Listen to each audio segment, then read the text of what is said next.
Jokowi itu mulai aneh di mata saya ya. Sebetulnya sejak 2019 ya. Bagaimana Gibran diajukan di Pilkada Solo. Saya termasuk orang yang terlambat sadar ya. Kalau EF itu ngeledekin saya, Mas Ikrar baru tahun kemarin gitu kan sadarnya gitu kan.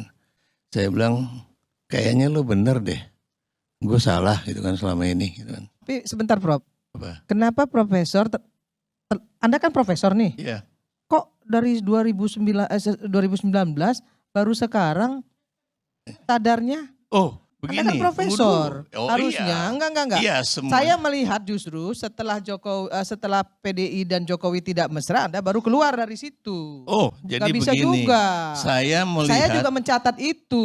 Oh iya. Jadi nggak bisa juga begitu bicaranya. Bahwa persoalan Jokowi dengan Mega itu memang persoalan periode ketiga, ya, yang tidak ingin diberikan oleh Megawati. Kenapa? Karena itu bertentangan dengan konstitusi, ya. Jadi itu memang benar dilakukan, ya. Kalau dikatakan tadi loh, kok Puan kok ngasih? Puan juga merasa akan ada sandera. Salah Prof. Apa? Puan bukan ngasih.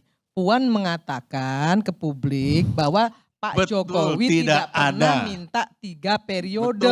Betul. Mana ada presiden Indonesia yang pulangnya diantar rame-rame, digotong-gotong juga nggak ada, gitu ya. Semuanya juga kalau udah selesai ya selesai, gitu. Iya, goodbye. Dan yang namanya madu, ya lebah. Ya kalau di mana ada madu di situ ada lebah. Di mana ada gula di situ ada semut. Pada saat dia berkuasa ya dia dilulukan semua. Wah, saya juga jadi saksi kok di ILC ini.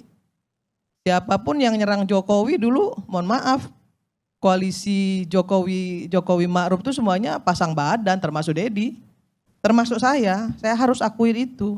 Nah, tetapi tidak ada gading yang tidak retak. Tidak ada orang yang sempurna, pasti juga banyak kesalahan. Ya jadi menurut saya, udahlah, kalau kita ini mau maju, ya jangan ribut terus. Kritik boleh, tapi selesai dong gitu ya. Yang jelek-jelek kemarin kata Pak Prabowo, yang jelek-jelek kemarin itu udahlah, hapuslah. Jadikanlah itu pelajaran dan pengalaman gitu. Kalau mau kita diskusikan sampai titik darah terakhir, ya kan siapa yang salah, siapa yang benar. Kemudian sampai ada yang ngomong pengadilan rakyat dan lain sebagainya. Saya terus terang aja ya, dalam 1 tahun ini saya nggak mau lagi diundang TV, nggak diundang media itu karena saya terlalu muak dengan semua diskusi-diskusi publik yang menurut saya itu tidak mencerminkan sesuatu yang membangun. Semua saling menyalahkan, semua saling membuli, semua saling memfitnah, mengolok-olok satu sama lain. Itu bukan jati diri bangsa Indonesia. Saya tidak mau membenci orang. Karena ini adalah masalah dunia. Kalau masalah akhirat, baru kita perjuangkan mati-matian. Kalau masalah dunia, ngapain saya bertengkar sama Dedi atau bertengkar sama Pak Ikra? Bagi saya nggak penting banget saya harus mengeluarkan urat leher saya untuk membela seseorang.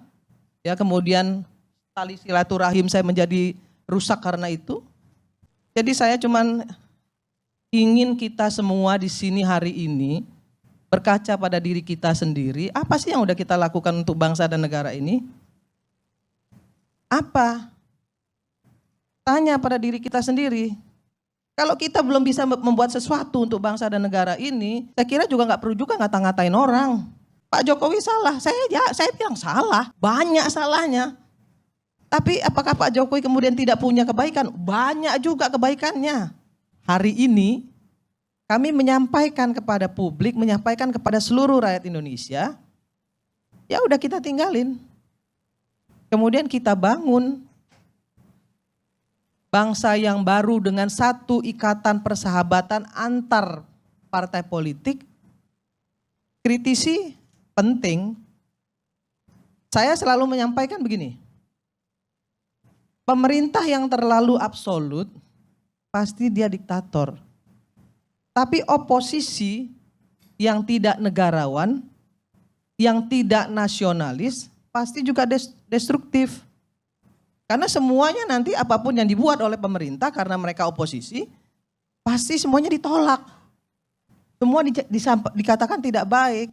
Dan itu selalu terjadi di Indonesia. Makanya kemarin waktu saya diundang di FISIP UI, saya bilang kesalahan demi kesalahan yang terjadi di Republik ini, yang harus bertanggung jawab siapa?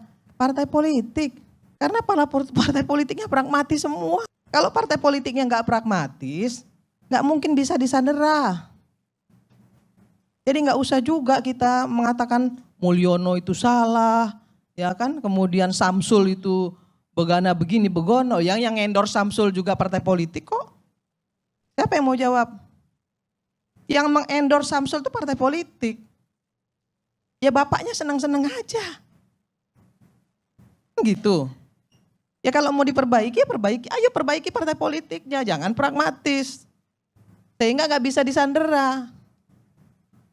Harus dibalik dong. Jangan malah dibalik kita seolah-olah kita merasa diri kita paling bersih, paling paling suci, paling benar. Enggak juga. Kalau kita hanya ingin saling menyalahkan, caci maki, enggak selesai-selesai. Kapan berhentinya? Kapan kita mau membangun negara ini? Kapan kita mau melaksanakan semua program-program pemerintah? Ada yang salah, kritisi. Bong namanya demo itu dilindungi oleh undang-undang kok, boleh. Kalau DPR-nya brengsek juga boleh kok di demo. Dicaci maki pun gak ada masalah. Sepanjang tidak memfitnah.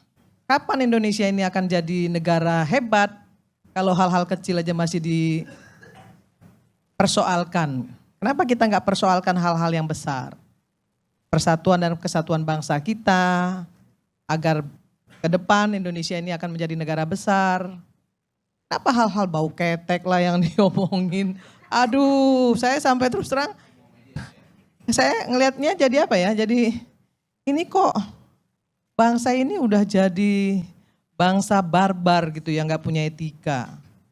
Hal-hal kecil loh, hal-hal yang nggak pantas itu diomongin, didiskusikan. Itu benar-benar saya tuh benar-benar bukan orang yang punya pendidikan yang bisa membawa bangsa ini ke depan menjadi lebih baik.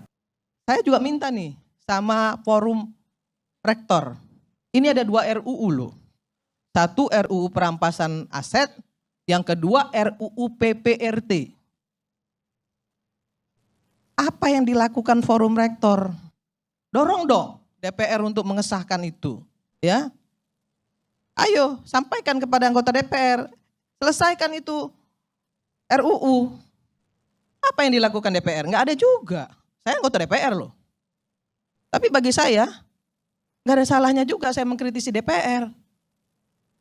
Tapi mengkritisinya juga konstruktif.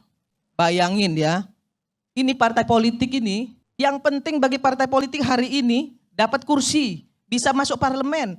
Mau pecandu, mau koruptor, mau yang saya udah nggak tahu lagi deh. Yang punya otak, nggak punya otak, masuk semua, yang penting bisa bawa kursi. Hancur negara ini kalau yang namanya parlemennya seperti ini. Kan begitu. Perbaiki partai politiknya, perbaiki kaderisasinya. Pilih benar-benar anggota yang benar-benar bagus. Ada aktivis yang bagus, punya otak, mau membangun bangsa ini, nggak punya finansial, ya dorong dong, bantu. Jangan malah anaknya si A, pengusaha si B, masuk semua ke DPR. Nanti sampai di dalam DPR, apa yang terjadi? Cuma jadi follower. Tanya tuh Dedi, itu nggak Ded? Follower datang duduk, bawa makanan, dibawain sama sama asistennya, duduk aja. Giliran kunjungan kerja cepet. Ya itu isi DPR kalau partai politik nggak memperbaiki. Sedih loh aku. Bagaimana kita bisa berharap kalau parlemen kita seperti ini? Apa terus itu yang salah Jokowi juga? Bukan saya membela Jokowi, enggak. Ada banyak kesalahan mungkin yang dibuat beliau. Tapi ada juga banyak prestasi yang dia buat, kan begitu.